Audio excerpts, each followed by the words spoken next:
ये कहानी एक लड़के की है जो पिछले 130 दिन से सोया नहीं है। उसकी 130 दिन बाद क्या हालत थी, ये बताने से पहले मैं आपको एक वीडियो दिखाना चाहता हूँ।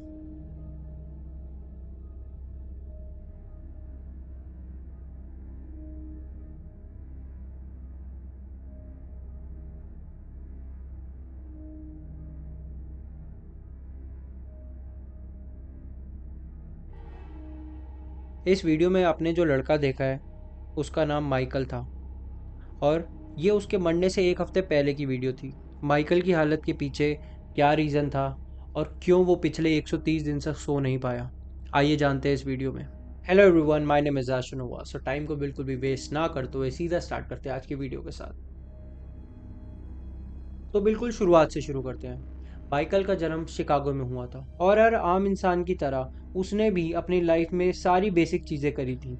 उसने अपनी बेसिक एजुकेशन कंप्लीट की थी और अपनी म्यूज़िक के पैशन के चलते उसने शिकागो हाई स्कूल में as a music teacher join किया था और उसके थोड़े टाइम बाद उसकी शादी भी हो गई। माइकल की लाइफ बहुत अच्छी चल रही थी और वो दूर दूर तक भी सोच नहीं सकता था कि आने वाले कुछ दिनों में उसकी लाइफ इतनी बदल जाएगी जितना वो सपने में भी सोच नहीं सकता था।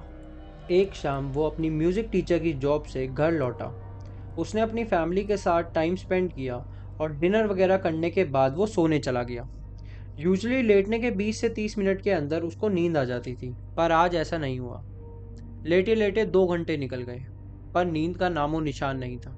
माइकल को लगा हो सकता है पिछले दिन वो थोड़ा ज़्यादा सो लिया, इस वजह से उसे नींद आने में दिक्कत हो रही है। पर धीरे धीरे 2 घंटे पूरी रात में बदल गए और पूरी रात वो सिर्फ करवटें बदलता रहा। वो पूरी रात ना सोने की वजह से काफ़ी इरिटेटेड था और अगले दिन उसे जॉब पे भी जाना था, तो वो इरिटेशन उसकी अपनी वाइफ पे निकल जाती है।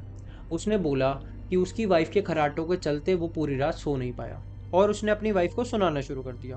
अब वो ज़्यादा कुछ तो कर नहीं सकता था, तो वो जॉब के लिए रेडी हुआ और वो जॉब के लिए निकल गया। जैसे ही जॉब कंप्लीट करने के बाद वो घर आया, घर आते ही उसने सबसे पहले अपनी वाइफ को बोला कि तुम्हारे खर्राटे की वजह से मैं पिछली रात सो नहीं पाया, तो आज तुम लिविंग रूम में सोना, मेरे को आज बिल्कुल भी डिस्टर्बेंस नहीं चाहिए। और माइकल की वाइफ ने इस चीज़ को मान लिया, पर इस रात भी वो सो नहीं पाया। वो पूरी रात करवटें बदलता रहा, पर नींद का नामो निशान नहीं था। सुबह जब उसकी वाइफ उसके रूम में आई और उसने पूछा कि कैसी नींद आई, तो वो बोला मैं सो नहीं पाया।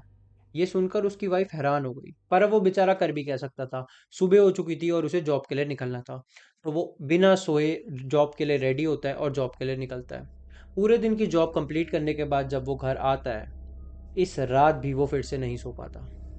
अब ये चीज़ होते होते होते होते 8 दिन हो गए थे और 8 दिन से वो बेचारा माइकल सो नहीं पा रहा था।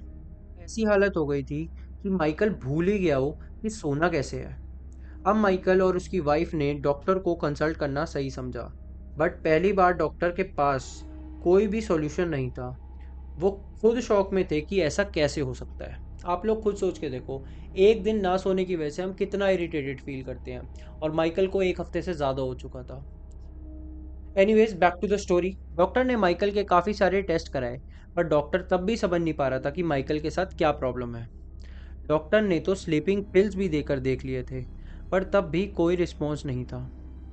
लॉन्ग स्टोरी शॉर्ट, 3 महीने बीत जाते हैं, पर माइकल सो नहीं पाया था।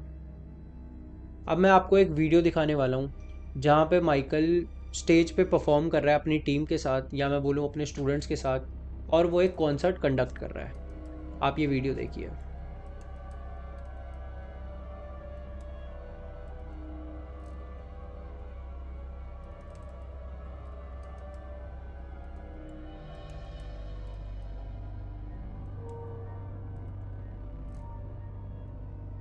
इस वीडियो के टाइम पर माइकल 3 महीने से सोया नहीं था। माइकल की बॉडी ने कोऑर्डिनेट करना बंद कर दिया था। माइकल को बोलने में दिक्कत होने लग गई थी। और इस वीडियो में माइकल को जिसने कपड़े पहनाए हैं वो उसकी वाइफ थी, क्योंकि माइकल का ब्रेन इतने सेंसेस में नहीं था कि वो बटन भी बंद कर पाए। करते करते 2 महीने और निकल जाते हैं। बात है क्रिसमस की। अपनी फैमिली के साथ डिनर टेबल पे माइकल बैठा हुआ था। सडनली वो अपनी फैमिली को देखकर बोलता है कि आप लोग कौन हो और मेरी दादी कहाँ है। एक बात बताऊं, माइकल की दादी 16 साल पहले मर चुकी थी और ड्यू टू नो स्लीप उसकी मेमोरी रिवर्टेड टू पास्ट। इस पूरे 3 से 4 महीने के दौरान जहाँ पे माइकल सो नहीं पाया, डॉक्टर्स भी उस पर साथ के साथ रिसर्च कर रहे थे। आखिरकार माइकल की बीमारी का पता चला। बट अफसोस की बात यह है कि वो माइकल का लास्ट टाइम था। उस बीमारी का नाम था फैटल फैमिलियल इंसोम्निया।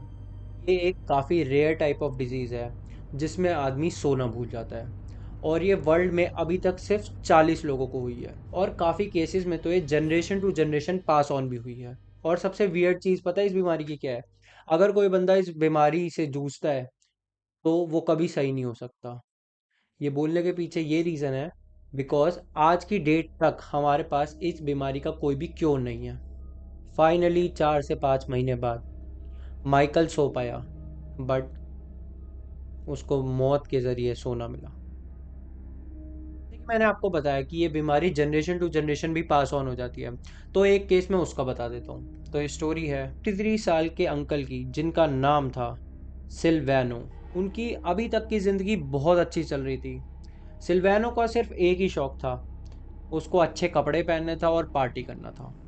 अभी तक 53 साल तक उसने काफ़ी ज़्यादा पार्टी करी थी, वो अलग अलग जगह घूमा था, और उसने अपनी लाइफ को फुल्ली इंजॉय करा था। पर एक दिन की बात है, वो एक पार्टी में गया हुआ था जो क्रूज शिप पे हो रही थी। सडनली पार्टी करते करते उसे बहुत सारा पसीना आने लग गया। वो पसीना इतना ज़्यादा था कि उसका जो उसने टक्सीडो पहना हुआ था वो पूरा भीग गया था। तो उस पसीने को देख वो वॉशरूम जाता है, और जो वो शीशे में देखता है उसे देख उसकी आंखें फटी रह जाती हैं। वो वही सेम चेहरा था जो उसको विरासत में श्राप में मिला था। उसके पापा, दादा और 2 बहनें सब इससे जूझ चुके थे, और अब ये उसकी बारी थी। शीशे में उसने देखा कि उसको बहुत ज़्यादा स्वेटिंग हो रही है, और उसकी आई की प्यूपिल सिकुड़ चुकी है। ये हालत देख वो जल्दी से पार्टी से निकला और वो डॉक्टर के पहुंचा। उसने खुद ही डॉक्टर को जाके कहा कि अब वो 9-10 महीने सो नहीं पाएगा, और तड़प तड़प के, ना सोने की वजह से इरिटेट होके, उसकी बॉडी और वो दम तोड़ देंगे। तो सिल्वेनो सिर्फ ये चाहता था कि उसके मरने के बाद डॉक्टर उसकी बॉडी और ब्रेन पे रिसर्च करें, और हो सके तो इस बीमारी का इलाज ढूंढें। और फिर क्या, एग्जैक्टली 8 से 9 महीने के अंदर उसकी मौत हो गई। देखो, वीडियो ख़त्म करने से पहले मैं तुम्हें 2-3 चीज़ें बोलना चाहता हूँ। पहली बात तो गॉड को शुक्रिया करा करो कि यार हमें सही सलामत हाथ पैर दिए और हम ऐसी किसी बीमारी से जूझ नहीं रहे हैं। दूसरी बात, प्लीज़ स्लीप को अंडररेट मत करो, ठीक है? स्लीप एक बहुत इंपॉर्टेंट फैक्टर है रेस्ट और रिकवरी के लिए। आजकल हमारे जैसा यूथ नींद पूरी नहीं कर रहा है, और अगर तुम लोग ध्यान से देखोगे ना, पूरे लाइफ स्पैन में 1/3 पीरियड हम सोने में निकालते हैं। अगर स्लीप अच्छी रखोगे, रिकवरी अच्छी होगी, प्रोडक्टिविटी अच्छी आएगी। मैं आशा करता हूँ आपको ये वीडियो पसंद आई होगी। अगर ऐसी मिस्टीरियस चीज़ें देखने का आपको शौक है, तो यहाँ पे एक वीडियो आ रही होगी ब्लैक एलियन की। ये एक ऐसा लड़का है जिसने अपने आप को बॉडी मॉडिफिकेशन के चलते एक एलियन में बदल दिया था। आप इस वीडियो को यहाँ पे आके देख सकते हैं।